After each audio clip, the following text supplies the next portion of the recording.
When you go into the forecasting and allocation area of BillQuick, you're going to see very quickly how you can look at a timeline, and BillQuick actually lights things up. For example, if somebody's got more than their standard hours that you've allocated for them to be working in a given week, and I'm using my words very carefully here because it's not necessarily going to be 40.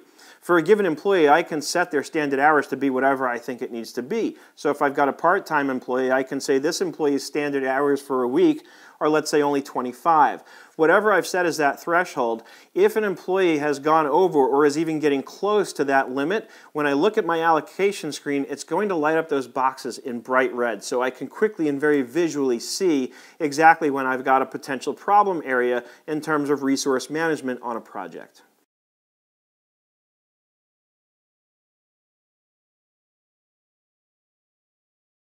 Expense management is one of the critically important areas that BillQuick does a great job of handling for us. Under the general heading of project management, we're looking to manage two things in a very broad spectrum: expenses and time.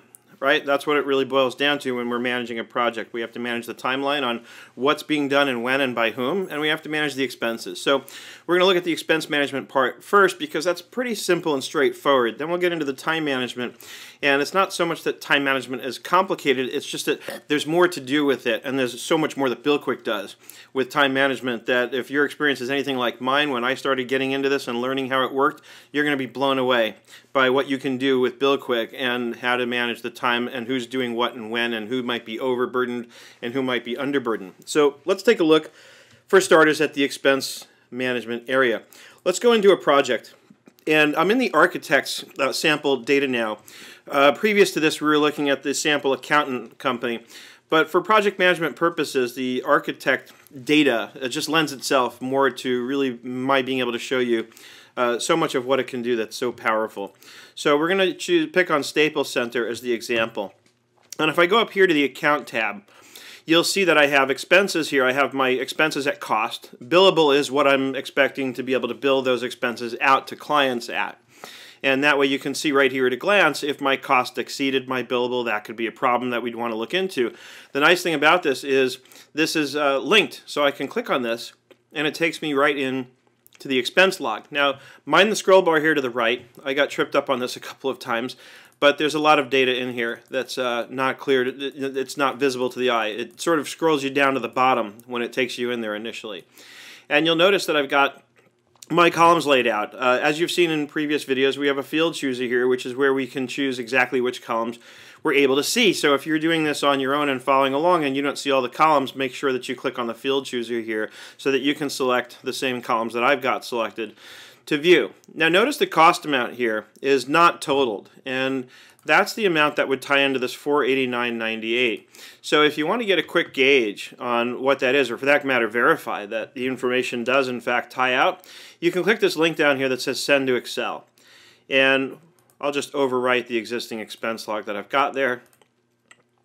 And you're going to have to do a couple of quick tweaks in Excel in order to get this to work.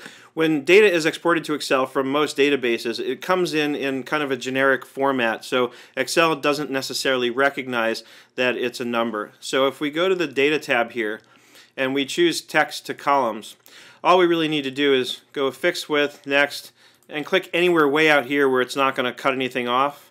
Next, then choose Do Not Import. Sorry, not on this column. Leave this as a general format. Over here, we're going to choose Do Not Import. It doesn't seem like we're really doing anything to the data, but what we are, in fact, doing is kind of resetting all the formatting for Excel's purposes. And when we click Finish, you'll see that they now look like amounts. And we can come over here and write a quick equals sum.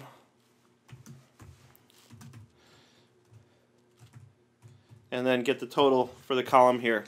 And you'll see it's $489.98, which when I switch back over to BillQuick and click over back on the project here, that is in fact the right total. So this is just something I felt I needed to do for my own edification when I was reviewing this data and trying to get into, how it all flows and works and what everything is sort of tied into. I was able to get that information out of here very quickly. So you can see here how we can get from this overview and quickly get into the details to see what makes it up to help find and identify potential problems. Why is only so much of this billable? These are things that we can look into and dig deeper if we need to. And you'll notice that a lot of these are are marked here as billable, which means they're able to be billed back to clients. This column tells you that, and if you wanted to make something non-billable, you would simply uncheck it and then click away to kind of save that. So that's pretty much what it takes to understand the expense management part. We saw earlier in the course how to enter the expenses and capture those and assign them to a project and so on. So I'm not going to rehash that. But now you see how to get to the overview page of a project where you can analyze the expenses and then dig in further if you need to in order to understand what's going on with those expenses and whether or not things look accurate. And you can get a gauge on the budgeted versus actual by going over to the project details, or go to the project center, and let's find my Staples job, and make sure in this drop down you've got the budget comparison view. I just changed it, and then you can hit this refresh button if you need to. So again, I can compare and make sure that I'm not overspending on my expenses. And you can see the same is true with respect to the services, which is the time. So at a quick glance here in this view, and this is in the project center, this was the project information, we can get that overview and see. We've budgeted $739 in expenses. We've spent $513.40 with a remaining balance, therefore, of $225.60. So you want to look at this and see, are we close to finishing the project? Are we going to go over potentially? Because we're certainly getting close to what our budgeted amount was, and we want to make sure that we're not going to go over. Or if we are, do we need to issue a change order? What needs to be done in order to deal with where we're at? And it might be that we're near the end of the project such that this is perfectly fine, right? And what we can do is we can go back to the project overview and go to the general tab here, and we can see I've got a start date of 7/6/2013, and there's no due date here. So again, this is where I might go back to my project manager, who's right here. I can see who that is. It's Alan Marcello, and I can say, hey Alan, when is this project supposed to be completed? We're pretty close on the expenses when I look at the expense versus actual. And same thing could be true for the time, right? We've still got a bunch remaining on the time, but I would want to confirm with Alan, are we in fact have we spent all the money in the expenses that we need to, or are we looking at potentially overrunning on this cost? And this way you can nip things in the bud and deal with them ahead of time, and if necessary go back to the client and say, hey, we've got a problem, we need to issue a change order. There were some expenses that we had to incur based on, let's say it's the client asking for more things that weren't included in the scope of the original contract. So we can go issue a change order to in effect bill them for the additional expenses that we hadn't originally budgeted for. It's things like that you want to be able to do so that you can manage the project effectively and make sure it stays profitable.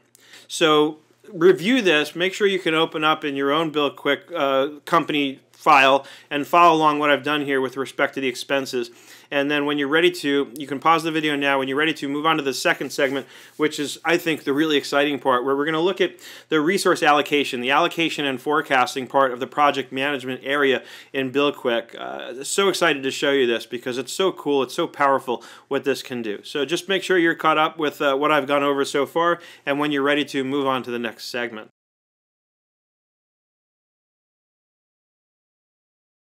Now we're getting into the fun part. This is exciting because this is where I think you can get a feel for the incredible power that BillQuick gives you, especially in the area of project management, and how easy it makes it to manage and allocate your resources. The resources, of course, being the human resources, the people you have working on your projects. How many hours are they spending? Are we overburdening them by giving them too much work? Are there other employees who could take off some of that burden? So we're going to look at an example of exactly how this works. If we come over to Project and we go to Allocation and Forecasting, it takes you into the whole area that we want to be in. You'll see now that initially we're looking at by employee. So let's take a look and see what Curtis James is up to. And as soon as I select him, it brings me up a list of all the things that he's working on. And notice I've got projects, I've got the items, I've got the description, I've got the number of hours, which is essentially derived from the start date versus the ending date that I expect it to, for that particular task on that particular project. Notice also I have a predecessor task. I can create dependencies. I can say that in order for this task to be completed, the one that's here in the predecessor task needs to be completed first. And this is really powerful stuff in terms of being able to, establish the timelines on things, because it's very likely that one task can't be started until another one is completed. So I can mirror that dependency in real life by setting it up that way here in BillQuick. Really powerful stuff. And you'll notice here at the bottom that BillQuick gives us this Gantt chart, which gives us the dependency view. It shows us exactly which tasks are dependent, and it shows us the map. So we can trace it through and say, okay, here's this CMR task, and if I scroll over and follow along that line, I can see that this task has to be completed, and it looks like we've got a long period of time on this task. It has to be completed by October 26, 2014, at which point we can start this task, which is the cost estimate. Now, notice when I click on it, it's updating here to the left. In the left, I have a quick little detailed view of what we're looking at here. And all these screens are resizable. So I can make them, fit my screen, or I can take a closer look at anything I want to, as much as I need to. So that's really cool too. Now, let's go over to the calendar view here, because this is where I think it gets kind of exciting. So over here, what we've got is we're looking at a week interval. We're looking at a start date of February 1st of 2014, and the mode that we have set is the start week view. And we'll get into that in a couple of minutes in terms of what the other view is that's here. If I look here, I see some of these boxes are lighting up in orange. That means that they're over their standard hours. The number of standard hours that can be established for an employee is established in that employee's profile. So, for example, if I have a part-time employee, I might want to establish that their standard hours are 24, which means that as soon as I've allocated more than 24 hours to them in a given week, in a screen like this, it'll light up in red. Obviously, the standard is 40 for most employees. And you'll see that, for example, here I've got Curtis James with 50 hours allocated to him in this 1 week. One, that might be costing me overtime, which could cause overruns on my budget. Two, I don't want to burn the guy out. So let's look. He's a senior engineer, and I've got Richard Curtis, who's also a senior engineer. If I go back to the task allocation view, and I limit it to that particular project, which is 10 City Health Department, right? So let's go here, and let's say that I want to filter the project ID for just that one. You'll notice that he's the only one right now. CJ is the only one that's showing on here. But this view is only showing me by employee. So let's change this. Let's clear the filter. And let's look by project for a minute. And here I want the 10 City Health Department again. What I want to see is, okay, I've only got CJ working on this, so I need to add Richard Curtis to this. And we're going to assign him, we're going to reallocate the calcs item, because this is where, as you can see, CJ has 50 hours assigned to him. So I'm just going to click away. Units is a required field. So let's just say we're going to give him 8 units, because he was at 32, if you remember from this view. So we can get him up to, where is he, Richard Curtis? We can get him up another 8 hours before he hits the 40-hour threshold. So I can go back here and I can give him the 8 units. And I want to choose the same start date, 1/27/2014. And it lets me know there's already a task assigned to RC that conflicts with this task. So it just lets me know that he's already working on that, but we're going to change that in a minute. So let's come over here and we'll make this 2/2/14.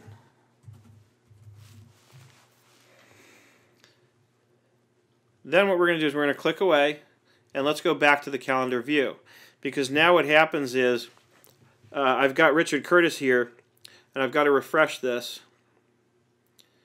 And now Richard Curtis is at 40 hours because he's going to show up with that task. Notice he's got the 8 hours in here. Now I can go into Curtis James, and I can reduce him to 42. Right? So this way I'm managing my allocations. Let's click refresh. And so he's still over, but he's over by a lot less. And basically what I'm doing is I'm going to Richard Curtis and saying, hey, can you help Curtis James out? Because he's overburdened. I've got too many hours. Can you help him out on this project? Now, in terms of the reality of whether or not it's practical that Richard Curtis could pick up that task and do it for Curtis, that's something that somebody who knows their business has to be able to decide and be aware of. But I'm just trying to show you from a mechanical standpoint that assuming it is feasible to do something like this, BillQuick gives you the interface to be able to figure out very quickly and very easily reallocate the resources to say, all right, Richard, you take on this task because I've got Curtis doing too much right now. So these are the kinds of things that to me, are very much representative of the kind of intelligence that BillQuick consistently, or that BQE software, I should say, has consistently built into these products. So this is the resource allocation, resource management. I want to show you one other thing on here that's actually really, really cool. So let's go back to looking at this by employee. And we'll go back to Curtis James. And let's say that we're looking at, let's look at it for a particular project. Let's go to the Redondo Beach project, the Redondo Library project, right? So now there's no predecessor tasks here, so this is presumably a very simple job where he just has to perform all the all the different tasks here. But let's say that we decide that this CAD plotting is going to take a much longer time. Right now it's set to be a 4-day duration, and it's going to take 32 hours. It has to be completed in 4 days, essentially. So let's say I say, you know what, this is going to take a lot longer. Let's extend this out till the end of June, let's say. So we say June 30th, 2014, right? Click away. He's got 32 hours that it's going to take to do this job, but now we're saying he has more time to get it done. So if I go over to the calendar view, and let me just refresh this, and I look at Curtis James, and we're going to stick with the, let's change the interval actually. I want to look at months now. And then we're going to change this to the distribute view. When I change this to the distribute view, notice what it does. If we go down to the Redondo Library CAD plotting, it distributes the hours needed because now he's got more time to do it. So it takes the 32 and it allocates it differently. Let's go back to a week interval and see what this looks like. In a week you may not see the impact as much, but we'll take a look and see what it looks like nonetheless in the distribute view for the CAD plotting. It does distribute it week by week, so we have 2 hours, 2 hours, and so on. And so this is very intelligent again, because now this gives me an idea of scheduling and who can do what and when. Because what it does is it looks at the time, the duration that I have in which to complete the task, and it compares that with the total number of hours required to complete it, and it gives me an outline in the distribute view of what I'm able to accomplish and in what period of time. So it does the math for me, so I can allocate and manage my resources so much better with this kind of information in front of me, and in a click, frankly, I can get this by making one little change. So you can play with scenarios and see, does this make sense? Can this get done in the time frame that I'm suggesting? If not, then I need to tweak this a little bit.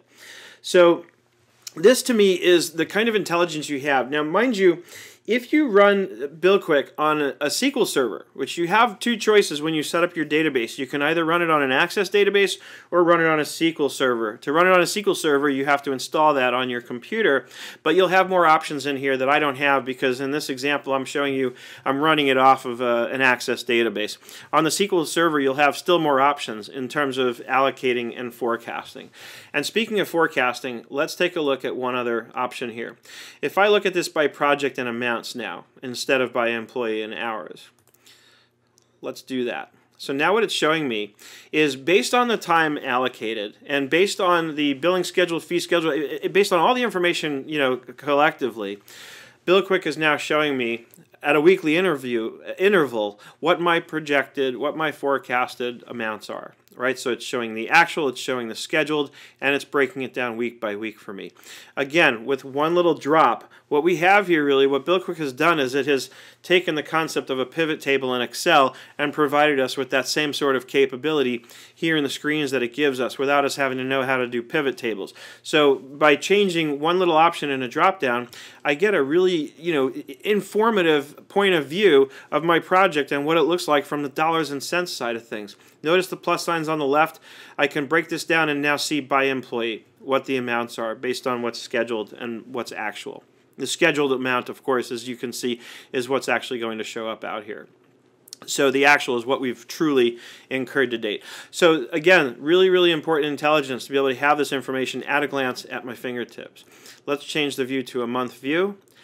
And the start date is February 1, so it's looking at February, March, and so on. And so again, in another quick drop, I can look at it monthly rather than weekly. To me, monthly is probably going to be a more meaningful way to look at this kind of stuff in most cases when I'm looking at it by dollars.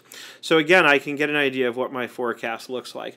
This is powerful stuff. This is where BillQuick really provides you with an incredibly robust and powerful tool that gives you information at a glance and at your fingertips without having to work real hard and without having to understand anything really complex in order to drill around in the information and manage your projects effectively. Again, ultimately driving towards our big picture goal, which is managing our expenses and managing our time effectively so that our projects remain profitable. If you have any questions, please visit the answers form on our website. I hope that you can now see the incredible benefit that BillQuick provides. And don't forget, we offer a deep discount on the product through schoolofbookkeeping.com for our registered students. So if you're watching this because it's available for free, go ahead and sign up for schoolofbookkeeping.com and you can take advantage of the discount that's offered only to students of schoolofbookkeeping.com. As always, I hope you're having an absolutely fantastic day, and I look forward to seeing you in the next section, which is our section on billing. Now that you've seen how powerfully you can manage projects with BillQuick, let's take a look at something that's going to come up as an integral part of managing any project, which is the billing area. This is one of the highlights of what BillQuick is there to do. It's one of its primary purposes for being in existence, is to show you and give you the ability to send detailed bills to your clients. This is going to be especially important for people in certain industries such as accountants, CPAs, and architects.